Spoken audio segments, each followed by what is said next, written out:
오직 주로 인해 영광 드리네. 오직 주로 인해 찬양하네. 오직 주로 인해 나의 목소리 높여 나 경배하리. 오직 주로 인해 나 경배하리. 오직 주로 인해 오직 주로 인해 영광 드리네. 오직 주로 인해 찬양하네. 오직 주로 인해 나의 목소리 높여 나 경배하리. 오직 주로 인해 나 경배하리. 오직 주로 인해 여호와 이레 날 채우시네.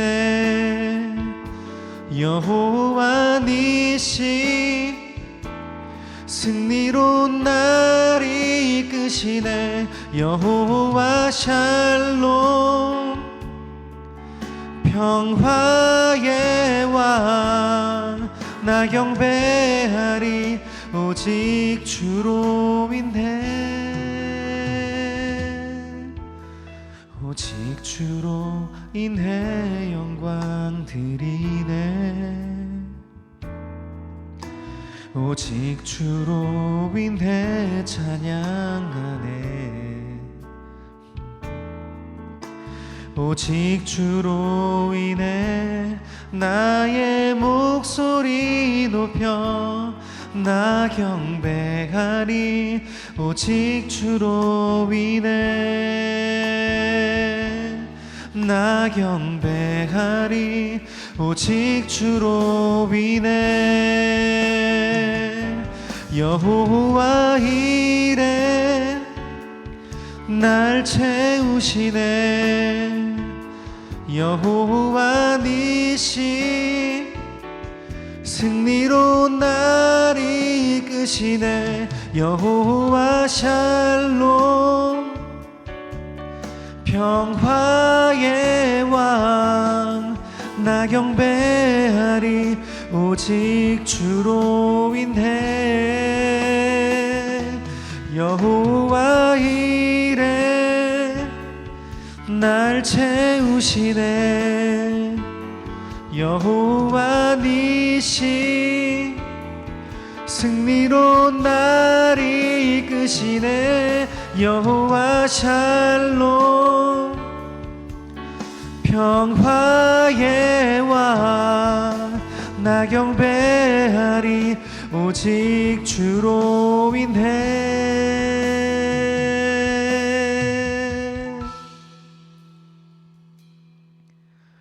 오직 주로 인해 영광 드리네. 오직 주로 인해 찬양하네.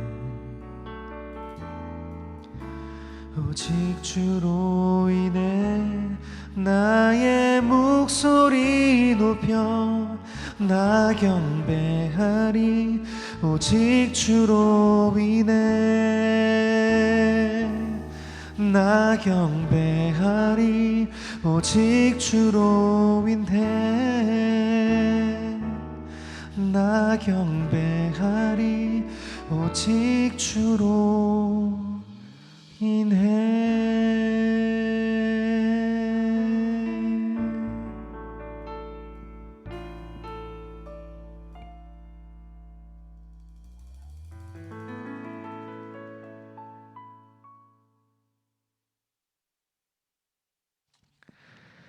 네, 3월 21일 아침 기도회 온라인으로 참석하신 여러분들을 환영합니다. 오늘 함께 나누실 말씀은 시편 60편 말씀인데요.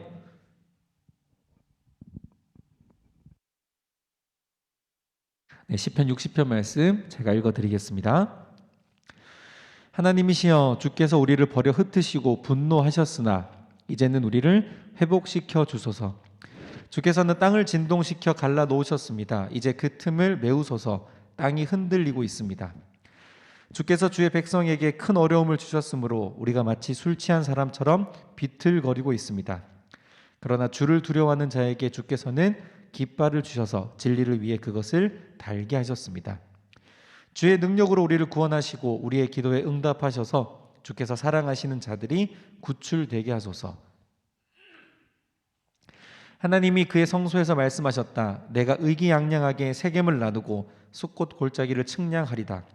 길르앗이 내 것이요 므낫세도 내 것이며 에브라임은 내 머리의 투구요 유다는 나의 다스리는 지팡이이며 모압은 나의 목욕통이다. 내가 에돔에게 내 신발을 던지고 블레셋에게 의기양양하게 외치리라. 누가 나를 요새화된 성으로 데리고 가며 누가 나를 에돔으로 인도할까? 하나님이시여, 주께서 정말 우리를 버리셨습니까? 이제는 주께서 우리 군대와 함께 나아가지 않을 작정이십니까? 우리를 도와 대적을 치게 하소서. 사람의 도움은 쓸모가 없습니다. 하나님이 우리와 함께 하시면 우리가 승리할 것이니 그가 우리 대적을 짓밟을 것임이라. 아멘. 오늘 함께 나누실 말씀의 제목은 신앙의 근손실입니다. 신앙의 근손실. 근손실이라는 단어가 좀 생소하실 수 있는데, 이렇게 운동을 하시는 분들은 이제 일정 기간 운동을 쉬거나 어떤 고비가 오게 되면 이제 근육이 빠지게 됩니다. 계속 유지하지 않으면 그걸 이제 근손실이라고 하는데요. 제가 오늘 제목을 신앙의 근손실로 한번 지어봤습니다. 저는 개인적으로 역사를 좀 좋아합니다. 저희 이제 아버님께서 이제 고등학교 선생님으로 재직하셨다가 퇴직하셨는데 역사 과목 전공이셨거든요. 예나 지금이나 역사는 좀 이렇게 따분하고 또 지루한 과목이기도 하고 그래서 그렇게 비중 있게 또 다뤄지는 분야가 아니다 보니까 많은 사람들이 부담스러워할 때가 있습니다. 근데 이제 저는 역사를 통해서 이제 어제를 알고 또 오늘을 살고 또 내일을 준비할 수 있다라고 생각합니다. 성경 역사도 마찬가지입니다.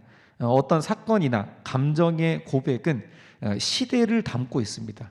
그러니까 역사의 흐름 속에 나오는 결정체가 이제 그런 고백들이 될 수 있는데 오늘 다윗의 고백에도 이런 역사적인 배경이 좀 중요한 것 같습니다. 다윗의 시대에는 우리가 잘 알다시피 이스라엘이 활발한 정복 전쟁을 통해서 영토를 또 넓히고 또 부강한 왕국을 이루고 있는 그런 시기입니다.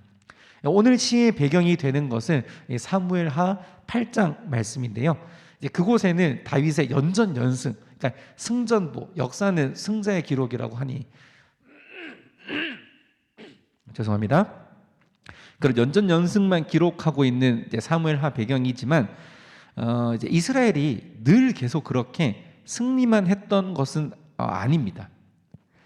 그러니까 정복을 하는 와중에도 힘든 일, 고비는 있었고 모든 것이 순조롭게 진행된 것만은 아닌 것 같습니다. 오늘 말씀의 배경도 그렇습니다. 이 다윗이 블레셋과의 전쟁에서 승리를 하고 그 기세를 몰아서 영토를 확장해 나가는 그 와중에 자신들의 배후를 치는 이 에돔의 계략 때문에 곤경에 빠지게 된 겁니다. 1절 앞에 보면 이렇게 괄호로 간략하게 설명이 되어 있죠. 이러한 상황 속에 다윗은 이 위기를 맞은, 자신들이 위기를 맞은 이유를 다른 곳이 아닌 하나님의 섭리에서 찾으려고 노력하는 모습을 보입니다. 이 에돔의 역습 때문에 그들의 전황이 불리하게 되고 또 역사적으로는 잠시나마 에돔에게 패배하는 이 아픈 경험 속에서 눈에 보이는 병력의 규모나 또 어떤 전세로 그 상황들을 판단하는 것이 아니라 하나님의 뜻을 먼저 헤아리려고 노력하는 이 다윗의 믿음이 참 놀랍기만 합니다. 오늘 본문 1절에서 3절의 내용을 보면 다윗이 이 전쟁과 이 위기를 또 우리에게 주신 분이 누구신지를 정확하게 알고 있는 듯합니다. 특징적인 단어들이 있는데요. 주께서 우리를 버려 흩으시고 또 주께서는 땅을 진동시켜 갈라놓으셨다. 또 주께서 주의 백성에게 큰 어려움을 주셨으므로, 그러니까 주께서 하셨다는 이야기가 3번 나옵니다. 이것을 보면은 이 다윗이 그들이 직면한 이 패배와 시련의 원인이 단지 어떤 군사적인 열세나 전세의 역전 이런 것이 아니라 하나님으로부터, 주께로부터 왔다는 것과, 그리고 하나님의 분노의 결과라는 사실을 깨닫고 있는 그러한 대목입니다. 그리고 이어지는 본문에 보게 되면 다윗은 세겜, 또 숫곳 골짜기, 길르앗, 므낫세, 에브라임, 유다, 모압, 에돔, 블레셋, 이런 지명들을 언급하고 있습니다. 이 언급된 지명들이 모두 이제 자신들의 승리 아래 있게 될 것이라는 또 확신에 찬 고백도 하고 있는데요. 이 거론된 지역들은 모두 하나님께서 이스라엘에게 약속하신 땅들이라고 볼 수가 있습니다. 또 특별히 에브라임과 유다는 이 약속의 땅을 배분받은 대표적인 지파 백성들이 되는 거죠. 다윗은 이 지역을 언급하면서 하나님이 주신 이 약속이 오늘의 시련에서 우리를 구원하실 것이라는 확신을 갖게 됩니다. 다른 말로 하면 이 많은 약속의 땅에서 내 위기를 이기게 해달라는 하나님을 향한 간절한 호소의 표현이기도 하고요. 그렇게 진행되면서 이제 마지막 9절부터 12절을 통해서 지금 직면한 이 위기에서 나를 인도해 내실 분이 누구신가? 하나님뿐이다. 사람의 도움은 쓸모가 없지만 하나님이 우리와 함께 하시면 이길 수 있다라는 고백으로 오늘의 시가 마무리되어집니다. 다윗은 하나님의 뜻에 따라 왕이 되었고 또 하나님이 약속하신 땅을 정복하고 있었습니다. 그 여정은 아주 거침이 없어 보였고 또 사무엘 하에 기록된 역사처럼 승승장구할 것 같았지만 갑작스런 공경이 또 그와 그 군대, 그 나라에 찾아오게 됩니다. 그리고 다윗은 그러한 길 속에서 자기가 신뢰해야 될 분이 오직 하나님이심을 역사의 이 뚜렷한 발자취를 통해서 학습하고 또 되뇌이고 고백하고 있습니다. 그리고 자신이 지금 하고 있는 것, 이 정복의 일도 하나님의 뜻 안에 있음을 다시 한번 바라보고 있습니다. 그러면서 앞으로도 변함없이 하나님을 의지하고 신뢰해야 함을 다짐하는 것이 오늘 시편 60편에 오롯이 담겨 있는 것 같습니다. 우리의 삶에도 이러한 때가 있습니다. 아무런 문제 없이 탄탄대로를 걷고 있는 것처럼 내 인생의 모든 일이 순조롭게 이루어지고 또 막힘이 없을 때가 있습니다. 그럴 때 우리는 나의 실력이나 나의 어떤 행위의 유무를 놓고 쉽게 교만해집니다. 나 자신을 높이려는 모습을 보이기도 합니다.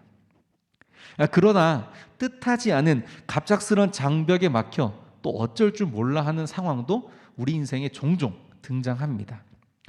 그동안 내 것이라 생각했던 것들이 한순간에 물질이라든지 명예, 권력, 이게 다 내 거라고 생각했던 것인데 이것들이 한순간에 무너져서 사라지기도 하고요.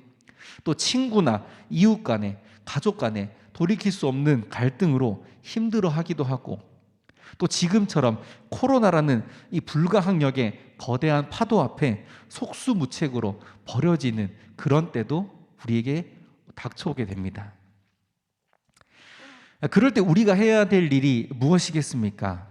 오늘 이 본문을 통해 우리가 발견하는 것은 이러한 상황 속에서 우리가 다시 하나님 앞에 서는 것이라는 말씀을 드리고 싶습니다. 그동안 나의 성과나 나의 노력에 심취해서 내가 잠시 잊고 있었던 하나님의 그 섭리를, 계획하심을 다시 한번 바라보아야 됩니다. 한없이 교만했던 나의 자아들을 내려놓고 다시 하나님을 내 삶의 주인으로 인정하는 이 겸손함으로 나아가야 합니다. 나의 역사 속에 있는 하나님, 지금까지 나를 인도해 주시고 또 오늘도 나를 인도하시고 앞으로도 나와 함께 동행하실 그 하나님의 변함없는 손길을 기대하고 의지함으로 나아가야 하겠습니다. 때로는 이런 모습들이 하나님 앞에 좀 염치 없어 보이고 배은망덕해 보인다는 자괴감이 들 수 있습니다. 하지만 그런 마음은 하나님을 향해 가까이 가지 못하게 하려는 악한 영이 주는 나쁜 잘못된 생각입니다. 하나님은 언제나 그 때가 언제이든 다시 돌아오는 우리를 받아주시는 분이십니다.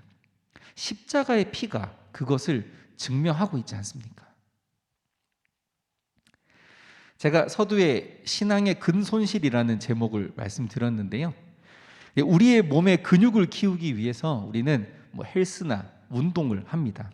무거운 아령이나 바벨 같은 것을 들어 올리는 동안에 우리 몸의 근육들은 아이러니하게도 커지는 것이 아니라 상처를 입습니다. 이 근섬유가 찢어지거나 손상을 받게 됩니다. 운동한 다음 날 몸이 뻐근하고 여기저기 아픈 이유가 바로 그것입니다. 그런데 또 이런 과정이 있어야 근육이 성장합니다. 이 찢어진 곳을 보강하고 또 손상 입은 곳을 더 견고하게 만들기 위해서 이 조직과 영양분을 그곳에 공급하는 겁니다. 그래서 벌크업, 이제 체중을 키우고 근육을 키우는 이 과정에 반드시 적절한 휴식과 영양 보충이 필수입니다. 무턱대고 들기만 한다고 해서 근육이 크는 것이 아닙니다. 오히려 그냥 무턱대고 들었을 때는 근손실을 불러오게 됩니다. 잘 쉬고 또 잘 돌봐야 이 근육이 제자리를 찾아서 더 단단하게 만들어집니다. 우리의 신앙에도 근손실이 올 때가 있습니다. 그죠? 우리가 열심히 살아와서 계속 성장한다고 생각하면서 지내왔지만 그것이 그냥 열심히 하는 것의 일변도로 혹은 나의 이제 경험이나 나의 어떤 행위나 나의 힘의 유무로 내가 잘못 판단하고 교만해질 때, 그럴 때 우리에게 근손실이 옵니다. 그리고 그럴 때 그저 눈앞에 놓인 그 문제들에 우리가 매몰되어서 나의 처지에 괴로워하고 있다면 이 근손실이 더 단단한 근육으로 제대로 회복되지 못합니다. 이 근손실의 시기를 주신 분도 하나님이시거든요. 내가 하나님 앞에 잘 서 있는지 다시 한번 돌아보고 또 그분이 뜻하신 것을 내가 잘 순종하며 살아왔는지를 다시 한번 점검해야 됩니다. 그리고 다시 말씀 앞에 또 다시 기도의 자리에 나와서 나의 이 신앙을 회복시켜 달라고 하나님을 의지하는 삶을 살아야 합니다.